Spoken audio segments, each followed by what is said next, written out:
بسم اللہ الرحمن الرحیم۔ السلام علیکہ یا صاحب العصر والزمان۔ کھیل تماشا دنیا کی زندگی ظاہری، دنیا کی زندگی سجاوٹ اور آپس میں ایک دوسرے پر فخر کرنا اور اترانا ہے۔ قرآن سورہ حدید 20۔ اے رسول صلی اللہ علیہ وسلم کہہ دو کہ جو چیز خدا کے پاس ہے وہ کھیل تماشے اور سودے بازی سے کہیں بہتر ہے، اور خدا سب سے اچھا رزق دینے والا ہے۔ قرآن سورہ جمعہ 11۔ لوگوں خدا سے ڈرو، کیونکہ کوئی شخص بیکار نہیں پیدا کیا گیا کہ وہ کھیل کود تماشوں تفریحوں میں پڑا رہے، اور خدا نے کسی کو بالکل آوارہ آزاد نہیں چھوڑا ہے کہ گناہ اور گندے کام کرنے لگے۔ حضرت علی علیہ السلام از نہج البلاغہ۔ خدا سب کے اعمال دیکھ رہا ہے اور اس نے برائیوں سے بچنے کا حکم دیا ہے۔ ہر اس کام سے منہ پھیر لو جو تمہارے لیے ضروری نہیں ہے۔ حضرت علی علیہ السلام از غرر الحکم۔ کھیل تماشا ختم ہو جاتا ہے مگر اس میں کیے گئے گناہ ختم نہیں ہوتے، کیونکہ انسان گناہوں کا عادی ہو جاتا ہے اور پھر ہمیشہ ہمیشہ کی سزائیں بھگتتا ہے۔ تم ان میں سے نہ ہونا جو لوگ بغیر اچھے عمل کیے اچھے انجام کی امید رکھتے ہیں۔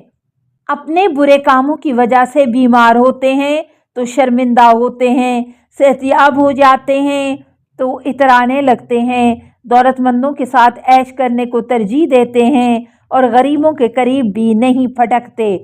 حضرت علی علیہ السلام از نہج البلاغہ۔ کھیل تماشے پکے ارادوں کو بیکار کر دیتے ہیں اور گمراہیوں اور گناہوں میں ڈال دیتے ہیں۔ کھیل کی ابتدا تماشے سے ہوتی ہے مگر آخر میں لڑائی جھگڑے گناہ ہوتے ہیں۔ اپنی عمر بیکار کھیلوں میں نہ گزار دینا ورنہ خالی ہاتھ دنیا سے جاؤ گے۔ کھیل تماشوں کی محفلیں ایمان کو خراب کر دیتی ہیں۔ حضرت علی علیہ السلام از غرر الحکم۔ مراد موسیقی، عیاشی، شراب، جوا، زناکاری، فحاشی کی محفلیں ہیں۔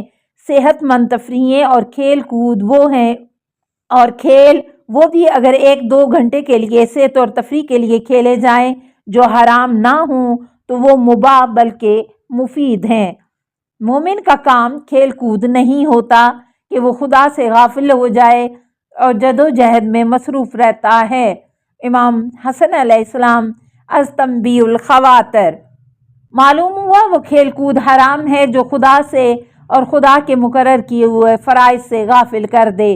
اگر انسان خدا سے غافل نہ ہو اور صحت مند کھیل کھیلے تو اس میں کوئی حرج نہیں۔ مومن کا شغل 3 چیزوں سے ہوتا ہے۔ نمبر 1 بیوی سے لذت حاصل کرنا، نمبر 2 مومنین سے مزاح کی باتیں کرنا، نمبر 3 نماز تہجد پڑھنا، یعنی خدا سے اکیلے میں ملاقات کا لطف اٹھانا۔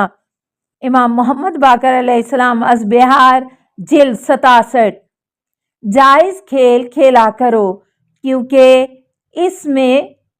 میں اس بات کو پسند نہیں کرتا کہ تمہارے دین میں سختی ہو۔ رسول خدا صلی اللہ علیہ وسلم از کنز الاعمال۔ جائز تفریح نہ کرنے سے مزاج میں چڑچڑا پن بے جا سختی پیدا ہو جاتی ہے۔ مذہبی جنون اور انتہا پسندی کی وجہ سے انسان معاشرے میں کام کا نہیں رہتا۔ انتہا پسندی کی وجہ سے دین کو بدنام کر دیتا ہے۔ اسلام عدل و اعتدال کا نام ہے۔ سب میرے سوا کافر، سب میرے سوا مشرک، سر پھرا دے انسان کا ایسا خبط مذہب کیا۔ لواطت۔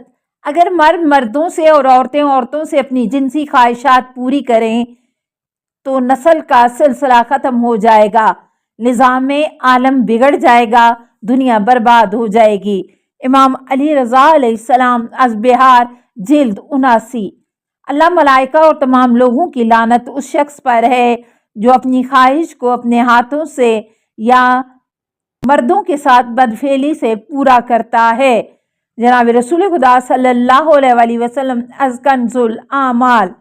جو شخص مرتے دم تک لواطت کی عادت پر قائم رہے اور توبہ بھی نہ کرے یعنی برا کام بالکل نہ چھوڑ دے تو خدا اس کو انہی پتھروں میں سے ایک پتھر سے مارتا ہے جس سے اس کی موت واقع ہوتی ہے، جو پتھر قوم لوط پر برسائے گئے تھے۔ امام جعفر صادق علیہ السلام از بہار جلد 79۔ ہمارے شیعہ میں یہ 3 خرابیاں ہرگز نہیں ہوتی۔ نمبر 1، وہ کسی سے بھیک نہیں مانگتا۔ نمبر 2، کنجوسی نہیں کرتا۔ نمبر 3، بدفعلی نہیں کراتا۔ امام جعفر صادق علیہ السلام از بہار جلد 79۔ کثرت کے ساتھ لوگوں کو بار بار نہ ٹوکا کرو، ہر بات پر نہ روکا ٹوکا کرو، نہ ہر وقت سمجھایا کرو کیونکہ اس سے دشمنیاں پیدا ہوتی ہیں۔ حضرت علی علیہ السلام از غرر الحکم، ہر سخن موقع ہر نقطہ مقامی دارد۔